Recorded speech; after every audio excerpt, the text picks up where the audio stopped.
Hey guys, welcome back to the show, to Cerebral Stick Up. We're glad to have you.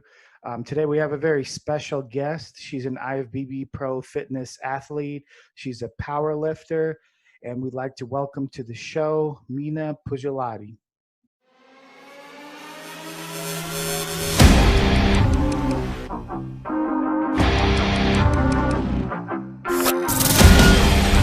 Yeah, how you doing? I'm doing good. And you? Yeah, pretty good. Can't complain. So where are you located at? I'm in Finland. Okay. The city called Nokia. Yes. Okay. I actually have family in Finland. They're right outside of Helsinki. I've been there a couple of times. How far are you from Helsinki? It's about 200 kilometers. Okay. So what time, like time wise, what do you think? Like driving time? How long? It's the same time than in Helsinki. Yes. Okay. That's cool. That's Yes. cool. That's hours drive. Yes. Gotcha. How are things in Finland with regard to the virus and everything going on? Well, actually, things in Finland are pretty good. Mhm. Because I think we did the right decisions. We closed borders, and so we didn't get so bad Yeah. corona, which was pretty good. For example, the gym stayed open and so on. And at the moment, I think we don't have any cases happening at the moment. That's great because a lot of, like in the United States here, we're having a second wave, so now things are going back up again.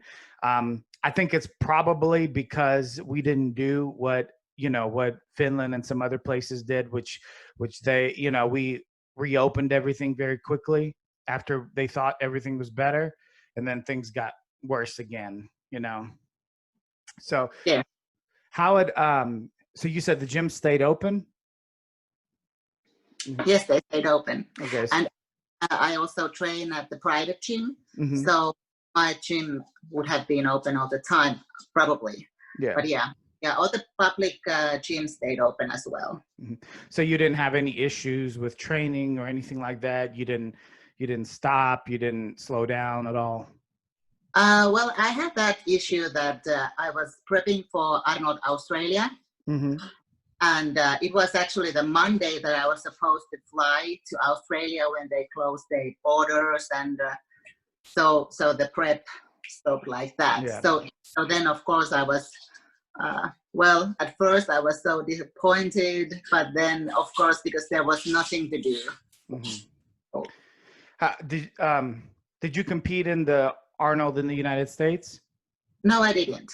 No. Yeah, I was supposed to go there just to as a audience, member. And the day that I was gonna leave, I was so excited to go.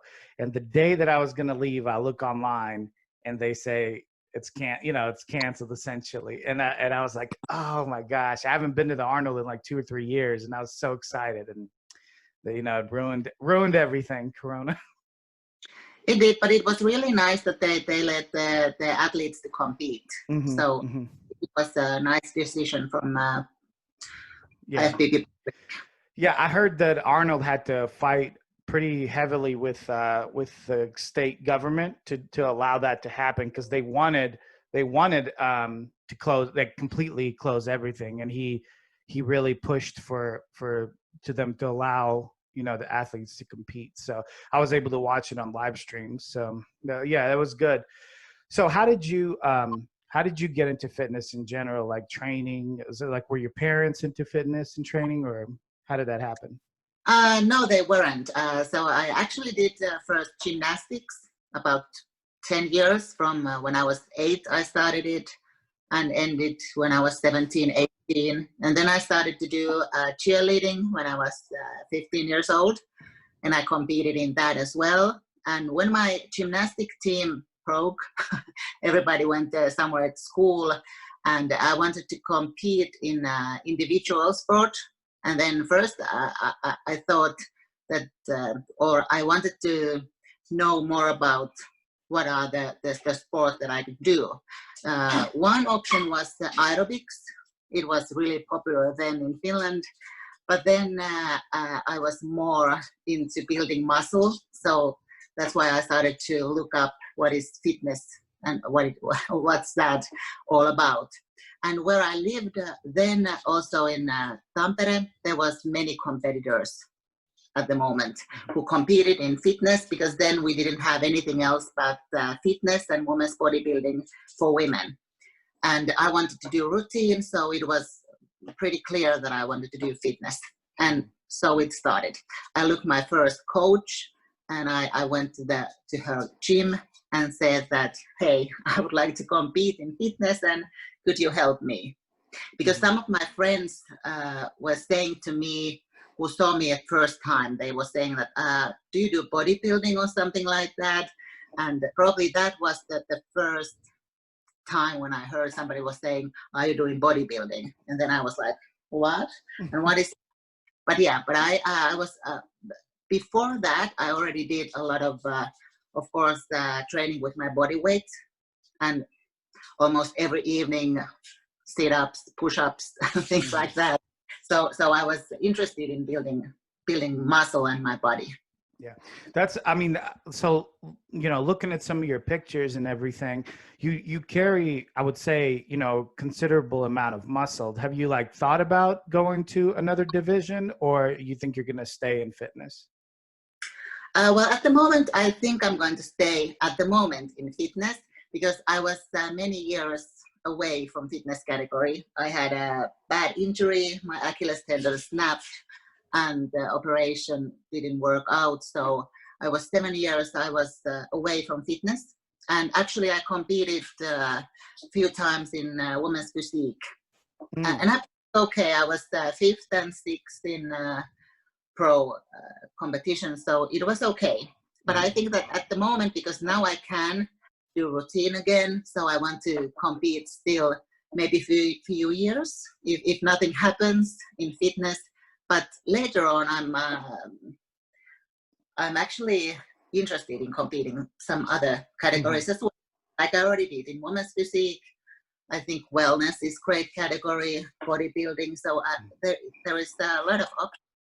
Right, right. And so, yeah, I mean, so in English, there's like a word they use, they call it tweener, which basically means that you're kind of in between things. You can go like in different directions. And looking at your build, it seems like you can do a lot of different divisions. I'm friends with Missy Truscott, and I know that she, you know, obviously she's, you know, her main division is fitness, but she also competed here and there in figure as well, since the look that they're looking for is similar, you know, in the physique. So it's one of those things where you could go either way. Yeah, I mean, I definitely think you have that option for sure. Yeah, and that's also like really motivating that you can change your physique to different categories. Yeah, and really a possibility to do that. So I think it's challenging, but it's also motivating. Exciting. Yeah. Results that you think that, okay, I want to do women's physique, or now I want to do fitness, or maybe someday even bodybuilding. Never know. Right. So so about your injury, that's interesting that you mentioned that your Achilles, you said, snapped, and you had surgery and said it didn't go well. What happened? Why didn't it go well? Well, I had an inflammation in my Achilles tendon for, I think, over a year, and they did cortisol treatment for that, and I think that did bad things for the tendon, and then it just snapped. And when the doctor was operating it, he said that it was really in really bad shape. So that let's see what we can put up with this tendon. And after half year of rehab, the doctor said that now it stayed too long. So now we have to see how it goes. And I actually waited a few years before I wanted to do a new surgery, because the doctors didn't say that if we do a new surgery, it's going to be okay or it's going to be better. So they couldn't promise anything. But then I wanted to do a new surgery because I wanted to compete fitness again. And luckily, it went better. And after that surgery, I could start to do jumps again and things like that. So it was really good that I took the the second surgery. Yeah. So you had 2 surgeries on it. When was the last one? When did you have the last one done? It was 2016, 2017, because at the year 2018, I made my comeback to fitness, to Hawaii Pro Fitness. So yeah. So how long? So how long before after your second surgery, and where you felt 100%? Like how long was it between that time? Do you think? Well, actually, it's not 100%. Oh, it's not even now 100%. No, and it probably will never be, because happened what happened. Yeah. So still I cannot go like how do you say, like to your toes, like this. So it stays only halfway. Is that from the years of just gymnastics and fitness and the routines that you did? No, I think it was more because 1 year I tried to lose my muscle size because of the fitness category. Because already then, 2011, 2010, when I turned pro, I got the information that I'm a little bit too big and muscular for the fitness category. So I changed my training so that I run like 2 hours a day. Oh, wow. And well, I started it like 1 hour, and then I did more. But because of my running technique was bad, and my running shoes were bad, so the inflammation was there a year, and the effects that I still have. So yeah. It's so interesting how something as simple as like running shoes, like it can make such a big difference. I mean, like I've tried, so since I've gained more muscle, like I haven't ran a lot. And when I do cardio, it's usually like on the Stairmaster, things like that. So when the coronavirus happened, I was like, well, I'm going to start running outside a little bit. What a huge difference it is. It's like I could barely run, because I'm so much bigger now than the last time I've ever ran.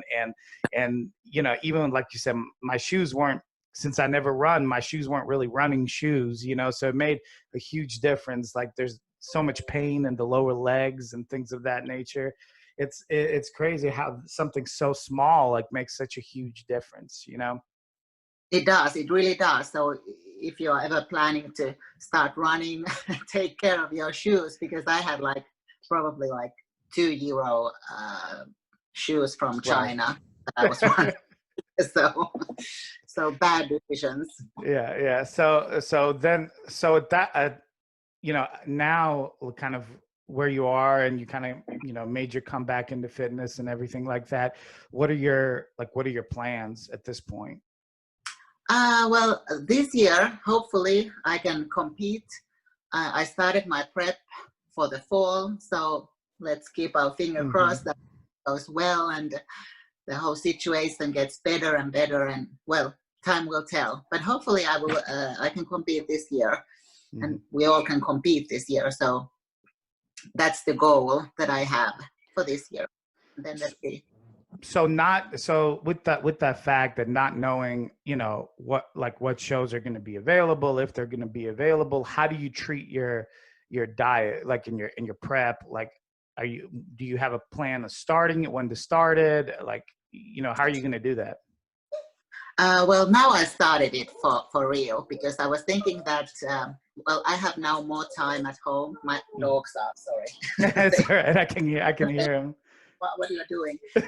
Yeah, now I have more time at home, because I'm not doing my my main job at the moment. So I was thinking that, well, if I have time, why I don't start my prep, and if there is a show, there is. If not, I'm ready for the next year. So now I started it 2 weeks ago. Yeah, I'm doing it again with Alina Popa. Oh yeah. Which is a great person, and we started it 2 weeks ago, and yes. Okay. So what does that entail for you? Like starting prep? Are you lowering your calories? Are you like what does that mean? What did you do for the 2 weeks? Yes, well, now my diet is like really strict, that I know what I'm eating, because after the cancellation of Australia Arnold's, then I started my off season, and I usually don't do almost at all cardio when my off season is. I think that's the European way probably, but I think that's good for my body and also mind probably, because I like to lift heavy. So that moment I usually used so that I tried to build my body and those muscle groups that I need to more focused. And now I started to do cardio again. And now I'm starting, because my routine is ready, but I haven't done it for several weeks. And I had also minor calf injury because I sprints. You're full of injuries, and it all has to do with running. Yes, again with running. Yeah, it was just, well, I don't know when life is going to teach me a lesson, because there was a small competition between, well, it was in my school where I coach in degree, and they were teaching us about speed and running, and then there was some sprints, and I was taking part. Yeah. And the rest is history, because when you go there and you think that, okay, I'm not going to do this like 100%, but when you hear the command like go, right, you can't help it. Yeah. Then you are like crazy. But luckily it was only a minor, how do you call it, fracture or something like that. Minor injury. Yeah, minor injury. So it takes about 1 month and it's already gone. So so you said you like to lift heavy. I was going to ask you that. So is that always have you been, or you just recently started to lift heavy? I think I have always been like that, because you can find YouTube videos of me about maybe like 15 years ago, when I'm benching like 90 kilos, 2 reps or things like that. So I have been always keen of lifting heavy weights. And when I was 20, I was already thinking that after I don't do any more fitness, I will do powerlifting. So, and probably because I'm from Finland, I'm from the Scandinavian Viking country. So, yes. So here, the people who go to the gym and how we train, it's usually like big heavy weights, and yeah, that's the culture that we have here. So that's probably one reason how I have crossed it. Yeah, I like that. I like when people lift heavy. It's something about that is, like you said, it's very very like primal. I don't know how to explain it. It's almost almost thinking back to like older times, like you said, like Viking times, where people were stronger and bigger. Yeah, and Finland has a long history in world's strongest men and things like that, and we have good powerlifters. And so before I started to do powerlifting, I was lifting heavy, and yes, so it was probably quite a normal thing for me to go to powerlifting. When I got my injury, Achilles tendon injury, an operation, I said that, okay, now I'm going to bench, because I cannot train my legs. Right. And so I went to Bull Farm, which is a powerlifting gym here, and maybe 6 months later, I did my first bench press competition. Yeah. So at this, how can I put this? So you made your comeback fairly recently, right? How long do you think you'll be competing before you kind of call it quits? Do you have an idea? Do you have a time frame in your mind? I have, yes. I think that hopefully I can still compete maybe at least 5 years. Hopefully in fitness. Well, I think that I could do maybe even more years, few years more to some other category. Right. Because fitness is a little different, right? Fitness, there's like the routine makes it completely different from any other, you know, division. I mean, you look at somebody like Dexter Jackson, who's, you know, fairly older man now, is still high level, you know, in bodybuilding. So it's like, it's definitely possible, you know. Yes, it is. I think so too. And even in women's category, I think it's possible if you just want to do it. And yes. Yeah. But I think that hopefully 5 years, let's see if I'm here still after 10 years. Never know. So I guess the goal would be like for you to just compete, like try to win a show and then go to the Olympia. Yes, well, luckily last year I competed in Olympia for my first time. Mm-hmm. It was a long time dream come true, and it was a great experience. So of course, now again the goal is to get to Olympia, and it would actually be also one of my goals to compete in the new icon competition. Okay, well, I'm unaware of that. Can you tell me a little bit about that? Yes, I don't know. Do you know the name Athleticon? Yeah, I've heard of it. Yeah, the Dwayne Johnson show. So, okay. Yeah, the Rock show. Yeah. Okay, now it's coming to my mind. I actually he has a NBC show on right now called the Titan Games, and I'm interviewing right after you. I've got 3 of their contestants that I'm interviewing for NBC. So yeah, I'm kind of aware of like his work, so to speak. Yeah, so that'll be exciting. When is that supposed to happen? Well, it's going to be next year, but it was first supposed to be this year, and I was hoping that I would, well, apply and maybe get an invite. That and I think that Olympia, and of course also Arnold USA, and now Arnold Australia, because I haven't competed there. So I think that there is a lot of competitions that I have in my mind and that are motivating me and pushing me. Yes. So are you? Yeah, I'm sorry. Are you more strategic in like the kind of competitions you do, or are you just trying to hit as many competitions as you can, you know, at this point? Last year I competed a lot. I think I did even 7 or something like that shows. And when you can compete, you should compete, I think, because you know what happens, and if you get injury or your life goes so that you can't compete, you never know. So not so much, because I think that IFBB Pro League has so good competitions that you can just see the schedule and look that which one are good for you. Right. So they are all like high level competitions.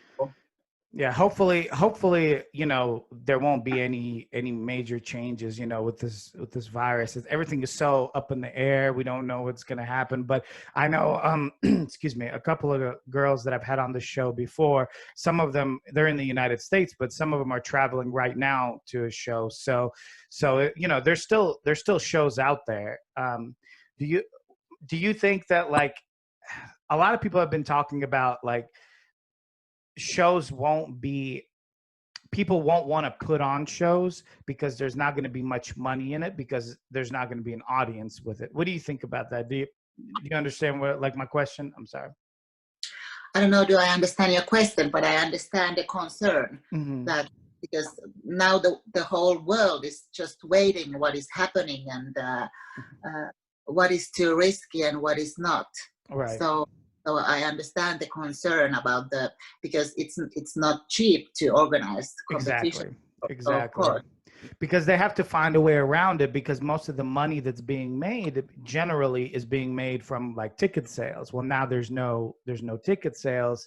So, and you know, you also don't want to reduce the prize money for the competitors either, because that's not right either, you know. So it's a tricky situation to be in if you're you know, putting a show on or trying to put a show on. So yes, it's really hard, Mm-hmm. like the moment here. So I can understand that. Yeah. You Yeah. don't know. Yeah. Yeah. There's not much more to say. It's just everybody's kind of just waiting and seeing, you know.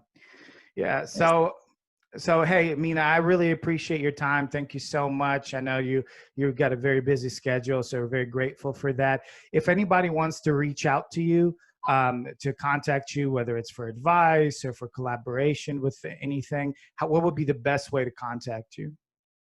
Well, probably my Instagram, and send me a direct message. That's a good way. And there is also my email address, so you can send me email as well. And I mostly every day I look my messages. So if you're sending me something, I try to answer.